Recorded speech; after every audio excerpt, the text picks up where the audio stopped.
Let the virtue signaling keep continuing with the board game industry. It's so out of control, it's ridiculous. Now, if you're not aware of what Star Realms is, this came out of Magic the Gathering. These were a couple of Magic the Gathering professional players who decided to make their own game. It had a science fiction theme, which was a lot of fun, and it just had some spaceships doing combat. Very simple stuff, and the game was simple. It was a simplistic version of Magic that kind of got rid of the negative play experiences of some of the Magic stuff, and great stuff for family and the like. And so over the years, these guys have decided to get increasingly leftist activists like most of the board game industry, and now they're canceling one of their physical products basically because they want a virtue signal about tariffs. Now, this really doesn't apply to them, and tariffs really wouldn't be a problem for them, especially with the way that they run their Kickstarters and the like. I'll go over all of this and kind of their descent into madness in this video, guys. So please hit the like and subscribe button if you are all in on changing board game culture so that it can be family friendly again, so it doesn't have to be anti-American anymore. We are the place that tells the news where it is and like it is. This is my Fandom Pulse Substack, where I write up this news every single day. I've been covering a lot of tariffs in the board game industry. There's been a lot going on. I just talked about the cult of the new in a new article this morning as well. So make sure to get in on this in the description below. I'm also a science fiction writer. So if you really like Star Realms and the like, I actually did the novelization for it originally. It was actually my first published book, edited by Hugo Award-nominated editor Jennifer Brozak at that time. And they learned I was a conservative, so they got mad and blocked me and the like, the usual, at the time. And so, unfortunately, it didn't continue, even though I kind of left it open-ended as a cliffhanger. I meant it as a trilogy. And I used a lot of the concepts that I was coming up with in these later books, like Justified Saga, the Nano Templar. This is a space crusading action-adventure with tons of fun. If you like a ton of action in your science fiction, this is a good spot for you. You're really going to love it. Check it out in the description below. I've got a full 3-book trilogy right here, just like Star Wars or whatnot, which you will enjoy. And it's available on ebook, print, and audio. You can support us, support America first. This is all made in America. And you can also support a great author doing great things independently. Thank you guys so much for all of your support over the years, making this a bestseller. Like I said, it's in the description below. So this is pretty interesting. This update for Star Realms Conquest came this morning. And these guys have been virtue signaling for a long, long time. Darwin Castle is one of those guys who rants about Trump on Facebook, and then he'll block you if you have any issues. And of course, obviously that led to complications in a relationship where it's really, really sad because, on the conservative side, we don't tend to block people and hate people over political beliefs. They really do. As much as they shriek bigot and all this stuff at you, it's because it's their own mentality. They're projecting is what it comes down to. And they really hate you. They want you dead. And so it's really difficult to want to support different game companies like this when they act like that all the time. And we've had to deal with that over the years. Very, very sad. Like I said, it's a really good game, so it's sad the direction that they've gone. Now, they first virtue signaled with their company because their company, if you didn't know, was originally called White Wizard Games. And you can see now it's called Wise Wizard Games on here instead of White Wizard Games. Literally because the word white triggers leftists because they associate it with racism, right? Now, White Wizard, of course, refers to Gandalf the White.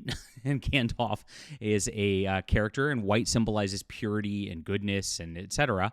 In Lord of the Rings. And of course, the white wizards in games like Final Fantasy and the like are healers. They're people who are doing good, right? They're like light magic, right? And so it's really silly that they then correlated that to race to change their name. And it goes to show just how stupid they're willing to virtue signal because of their just extremism. I mean, it's insane. If you want to remove the word white from language, get over yourselves. You guys are idiots. Stop, right? And this is exactly the same situation we're having with tariffs. Of course, as soon as tariffs got announced, the entire board game industry threw a fit. Well, I should say the entire, but there's a few that haven't. We've covered them here on the channel.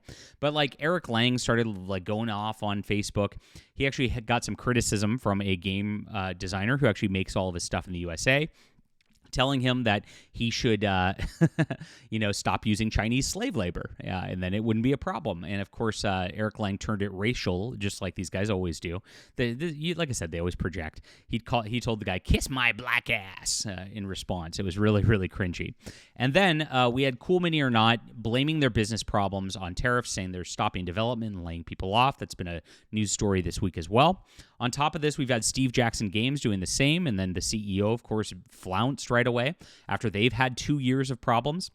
So all these companies are taking the problems that have already existed, the bad business structures they've already had, and blaming tariffs instead. And this is kind of similar to what Star Realms is doing in their new update. So Star Realms on GameFound has a new update coming up, and if you want to look at their campaign real quick, you can see exactly what they've done here, which I don't actually have the link open already. So we can Star Realms and let's see Conquest, and we can come up on GameFound right here, and you can see here's the project. Which is just a campaign preview, and they've got a lot of people signed up because they've had huge Star Realms projects in the past. If you go to Star Realms Kickstarter, you can see right here that like Rise of Empire right here. I really enjoyed this game right here.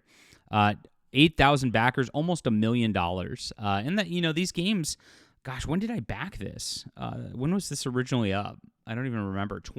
August 2022. I literally just got this and played it, I think, 2 months ago. So you're talking 2023, 2024. So 2.5 years to deliver a card game sort of thing right here. And so they've had a habit of doing this, and they kind of run their business model much like Cool Mini or Not, which is a problem, where they kind of open more campaigns to pay for the last campaigns. They just did Draconis TCG, which is out here, which is it kind of feels like a Keyforge sort of situation, which they were doing. You can see their other games not quite as successful. Because Star Realms really is their moneymaker. The Colonial Deluxe Edition right here was something they just ran, and again that's one that's already been out, so you can see why the deal's a little lower. And going back to more Star Realms stuff, here's the Deluxe Nova Collection. This was their foiled out version of the game, which again I just got this last year too. And when did I back this originally? Gosh, this was, where was it? Does it say? It said estimated delivery November 2020, and I got it last year, right? So this was a 4 or 5 year thing to get done right here, which caused a lot of problems. So you could see that they typically do really, really well on these crowdfunds and then take a long, long time to deliver. So if tariffs is a short-term problem, immediately right here, you can just kind of think about this. And if tariffs is something that is big right now, wouldn't be a problem, maybe you just adjust the prices upward a little bit, and then go, okay, 2-3 years from now when I'm actually going to print and deliver this stuff, it might not even be there. So you would have just made a little arbitrage on that, just based on that. And I think people would have understood you charging just based on the tariffs right now. So these guys, like I said, they kind of run their Kickstarters in a way that's kind of not great for the gaming or fan base as it is, because they are using other crowdfunds to pay for the last ones. And much like Cool Mini or Not does, raising a lot of money and then just kind of like really taking their time on delivering this type of stuff. So they gave an update this morning on the tariffs, which read about this on the tariffs. They said, to avoid any tariff-related complications, this project will be for digital back product only. Backers will get to play these sets early in the Star Realms digital app. We will also offer legend accounts on stretch plays. Big news, this project will be digital only. Backers will get to play these sets right away in the Star Realms app. So they've now changed their whole business model in order to just deliver it digitally, which apparently it's already done. And so there's no real reason to crowdfund it. It's not like they have to crowdfund the app. The app's already there. And so they've already been making the cards and things like that. And very clearly, just look at this. There's a box that they designed that was clearly for a print project. There's packs that they designed. They always come out with packs just like Magic and stuff. Clearly for a print project right there. So this was designed to be a print project and designed for fans, just like the rest of their Kickstarters that have been out there. So this is totally a virtue signal over tariffs. So yes, let's address do tariffs actually impact this? Well, I mean, if they're going to deliver in 3-4 years, probably not. You can probably just price that into it. If your main box, what's the Star Realms Colony? The main box is like $15, $20. Okay, so price it at $25 to pay for the stuff, because that's exactly they're just cards. Star Realms doesn't have a bunch of components or anything like that. Most of the people who are complaining about tariffs are because of dice and because of plastic components that are like stylized plastic miniatures and things like that. Doesn't exist in Star Realms, so that's really not a consideration so much on this level. Maybe the cost of printing cards is a little higher, and I think for a deck like this, if you're running 10,000, 15,000, you might be running $2 a deck as a print run. And with $2 a deck as a print run, if Tariffs has that, that's $3 a deck as a print run for. So you'd be paying about $45,000, $50,000 for the printing of this game. Now with that, obviously they're making a lot more than this on their Kickstarters, so they would have a chance to do. Gaming's cooled off, $500,000. So maybe their print cost would be $50,000 if the tariffs remain in place by that long. Because again, they're really not going to print this for 2-3 years. This is what they do with their stuff. So there's no problem with tariffs here. This is all made up.